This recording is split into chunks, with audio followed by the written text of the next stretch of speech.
નીટના પરિણામમાં હળવદની વિવેકાનંદ સાયન્સ એકેડમીના વિદ્યાર્થીઓ ચમક્યા। તાલુકાના ટોપ 5માંથી 4 વિદ્યાર્થીઓ તો વિવેકાનંદ સાયન્સ એકેડમીના છે। ગત રોજ નીટનું પરિણામ જાહેર થયું। નીટ વર્ષ 2024ના રિઝલ્ટમાં હળવદ તાલુકાના ટોપ 5 વિદ્યાર્થીઓમાંથી ટોપ 4 વિદ્યાર્થીઓ તો માત્ર વિવેકાનંદ સાયન્સ એકેડમીના જ છે।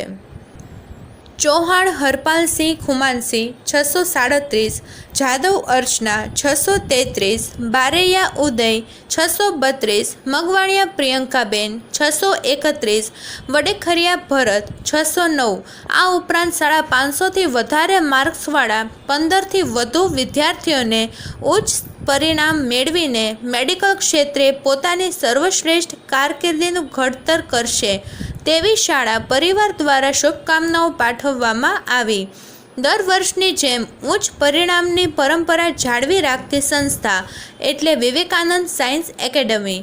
દર વર્ષની જેમ 2024માં પણ વિવેકાનંદ સાયન્સ સ્કૂલ 20થી વધુ વિદ્યાર્થીઓ MBBSમાં જશે। દરેક વર્ષે સૌથી વધુ વિદ્યાર્થીઓ MBBSમાં મોકલતી સંસ્થા એટલે વિવેકાનંદ સાયન્સ એકેડમી। છેલ્લા 6 વર્ષથી વિવેકાનંદ સાયન્સ એકેડમી પરિવારે હળવદ ધાંગધ્રા તાલુકામાં સૌથી વધારે હાઈએસ્ટ ડૉક્ટરો આપણી સંસ્થાએ આપ્યા છે અને દર વર્ષે નીટમાં ટોપ વિદ્યાર્થીઓ તો આપણા જ હોય છે। આની પાછળનું કારણ કે સતત અને સાતત્યપૂર્ણ મહેનત જે બી ગ્રુપના વિદ્યાર્થીઓ હોય છે એના માટે ઇમ્પોર્ટન્ટ નીટ છે। તો નીટ ઉપર પ્રથમ દિવસથી 11 સાયન્સમાં જ્યારે એડમિશન લે ત્યારથી જ એના ઉપર વ્યવસ્થિત ફોકસ કરી અને વિદ્યાર્થીઓનું ઘડતર કરવામાં આવે છે। આ ઉપરાંત અમારા મેનેજિંગ ડાયરેક્ટર સાહેબ શ્રી ફેફર સાહેબ, વિશાલભાઈ કાસેલા સાહેબ, એમની દીર્ઘદ્રષ્ટિ અને એમનું માર્ગદર્શન અને એક બહોળો અનુભવ કે જેના લીધે થઈ કે આજે તાલુકાના ટોપ 5 વિદ્યાર્થીઓમાંથી 4 વિદ્યાર્થીઓ તો અમારા જ હતા અને તે સાથે 20થી વધારે વિદ્યાર્થીઓ MBBSની અંદર ગવર્મેન્ટ કોટામાં એડમિશન મળશે, જે ખરેખર શાળા પરિવાર માટે એક ગૌરવની વાત છે અને જે પરંપરા જે છે દર વર્ષની એ અમે જાળવી રાખી છે, જે બદલ અમને બધાને એક સહસ્ત્ર ખુશી અને લાગણી અને ગર્વ એક અનુભવીએ છીએ। છેલ્લા 4 વર્ષની અંદર 60થી વધારે વિદ્યાર્થીઓને આપણે MBBSની અંદર પ્રવેશ અપાવ્યો છે।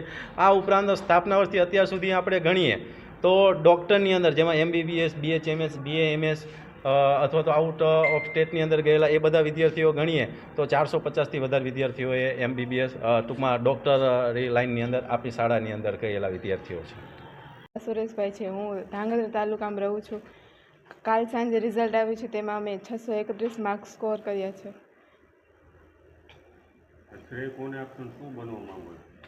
હું આ શ્રેય અમારી સ્કૂલને અને મારા માતા પિતાને આપું છું અને હું સારી ડૉક્ટર બનીને સેવા કરવા માગું છું।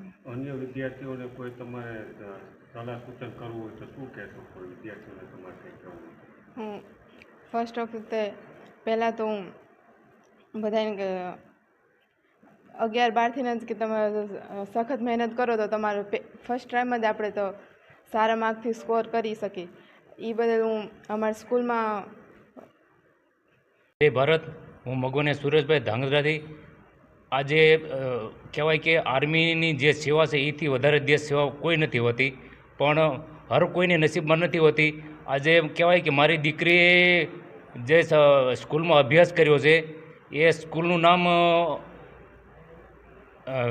વિવેકાનંદ એકેડમી છે અને આજે જે એને રિઝલ્ટ આવ્યું છે એને 2 વર્ષની જે સખત મહેનત કરી છે એના સ્કૂલ તરફથી, એના શિક્ષકો, એના સ્ટાફ તરફથી મહેનત કરી છે, ખુદ એને મહેનત કરી છે, એનું ફળ મને દીકરીને આવ્યું છે। 631+ એને નંબર આવ્યા છે અને એનું MBBS માટે કહેવાય કે ક્લિયર થઈ જશે અને કહેવાય કે એ પણ એક દેશ સેવામાં કહેવાય છે કે સારા ડૉક્ટર બને અને એક કહેવાય કે માનવતાની સેવા કરે। એ બદલ ખૂબ આભાર માનું છું, ખૂબ અભિનંદન કરું છું અને કહેવાય કે આખી પૂરી સ્કૂલ, પૂરા સ્ટાફને પણ ધન્યવાદ કરું છું કે આવા તારલાને ઘડી ઘડી અને હીરા બનાવે છે। ધન્યવાદ। અન્ય વાલીઓને કોઈ સંદેશો દેવા માંગતા હોય સ્કૂલ તરફથી? હરેક વિદ્યાર્થીના વાલીઓને સંદેશ એ છે કે તમે છોકરાઓનું આપણે અભ્યાસ તો કરીએ છીએ પણ આપણે જો ધ્યાન દઈ શકીએ છીએ એથી વિશેષ ધ્યાન સ્કૂલમાં હોય છે. પણ તમે ચોક્કસપણે આપણે જોવું જોઈએ કે કઈ સ્કૂલમાં એડમિશન થઈ શકે અને એનું ધ્યાન, એનું રખરખાવ કે એનું સંચાલન એ બધું આપણે જોઈ અને એનું એડમિશન કરાવી અને એનું આપણે જોઈએ તો એનું રિઝલ્ટ ચોક્કસપણે મળે છે. એ બધું જોઈને આપણે સ્કૂલની કહેવાય કે જવાબદારી હોય છે. એ બધું જોઈ અને આપણે એડમિશન કરાવવું જોઈએ અને એનું રિઝલ્ટ ઉપર આપણે જોઈએ અને ધ્યાન કરી અને આપણે આપણા છોકરાઓનું ભવિષ્ય બને છે એ જોઈ અને એડમિશન લેવું જોઈએ અને એનું આપણે ધ્યાન રાખીને આપણે આગળ લેવું જોઈએ.